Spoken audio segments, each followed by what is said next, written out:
Hello, welcome to the video series of Red Hat Certified System Administration course.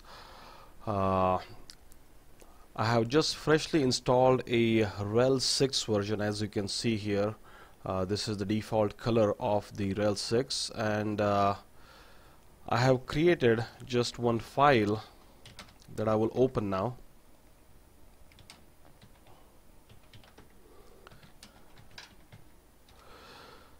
In this file, I have listed all the things that we're going to talk about in this course, the video course, one step at a time. So these are the topics of this video course series. The first thing is we will talk about the exam, how the exam is conducted, what are the things that you should do in the exams, what are the things that you should not do in the exam, how the Red Hat certified instructor is going to conduct the exam. So things that you should know, the do's and don'ts of the exam. Without knowing these things, it would be very difficult to pass the exam. Then we are going to talk about the objective of the exam.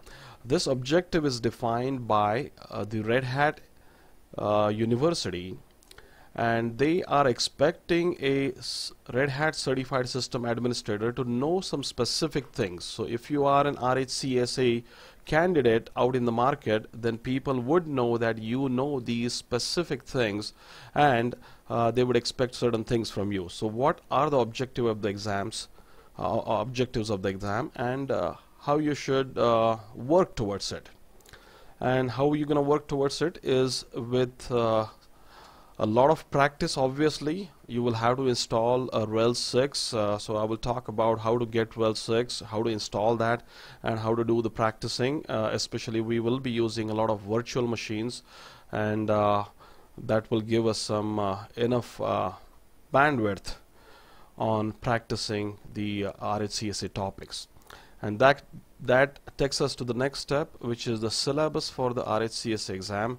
And as you can see, there are quite a few topics here, starting from the user administration and the group administration.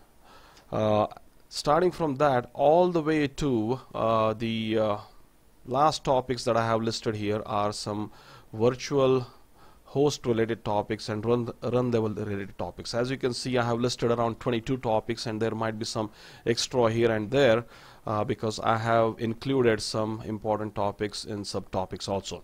So this is what we'll go through. User administration, you should be very strong in that, because as a system administrator, Unix system administrator, you will be doing that a lot. Then the directories and permissions, you should be very clear on the concepts of all the permissions, the read, write, execute permissions, and obviously the special permissions. That is also a very important topic from the certification point of view. Then the storage management. Our goal is to become very strong on the disk storage management. So you will be learning a lot about partitioning tools, fdisk, and then you will be learning about the logical volume manager, the physical volumes, the volume groups, logical volumes, snapshots, how to take backups. All that stuff will be discussed in section 4.4. Then we will also jump into the file system, mounting of the file system, unmounting of the file system, monitoring of the file system, the disk space utilization. That is also a very important topic from the monitoring point of view if you are going to start your career as a system administrator. Then the swap space management, you may need to change that from time to time if the RAM on the machine is going to be changed. So we will see that also, because it is one of the important topics for system administration. And obviously IO redirection, commands like find, grep, sed, cut, awk, all these commands heavily use the IO redirection, the piping, the capturing of standard in, standard out. Those things will be discussed here. Then many organizations, they may not be using LDAP for authentication, but I think as time progresses, many of them will start using it. So how to use LDAP authentication for users, that is the topic of discussion in this section. And then NFS is something, network file system, that we will discuss how to access data from a different server. And our focus here will be exporting the file system and then auto mounting the file system. So these two topics, LDAP and NFS auto mounting, they kind of go hand in hand, and we will discuss them together. Then resolving some boot problems, that is also something which is important to us. Obviously networking is very, very important, how to configure your system so that it can resolve the IP addresses and the network host, so using DNS, then the gateways, the netmask, IPv4. We will not go into details of IPv6. In fact, our focus is going to be only version 4. And then we will talk about two important topics: YUM client, yellow dog updater, and the RPM, that is Red Hat Package Manager. So these two are important topics from the installation point of view. And then scheduling using cron, then setup of some servers. The two important servers from the certification point of view are FTP and HTTP. We will not go into the details of these servers because they are covered in much more detail in the next certification exam, which is RHCE, Red Hat Certified System Engineer. So our goal would be just to understand the basic installation and configuration of these FTP and HTTP servers. Obviously, along with that, you must open some ports in the firewall.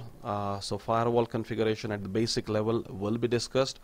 Kernel updation, how do you update a kernel from the previous version to the next version? That is an important topic from the RHCSA point of view, and that goes along with the grub configuration also, which is the bootloader.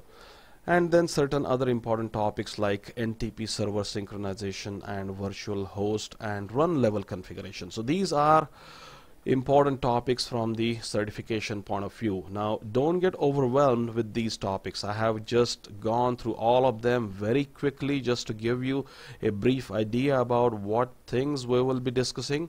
But as you will see, if you keep your attention on all these videos and take good notes, I would highly recommend that you take notes while you're listening to the videos. You can pause and take the notes also if the video seems to be a little faster.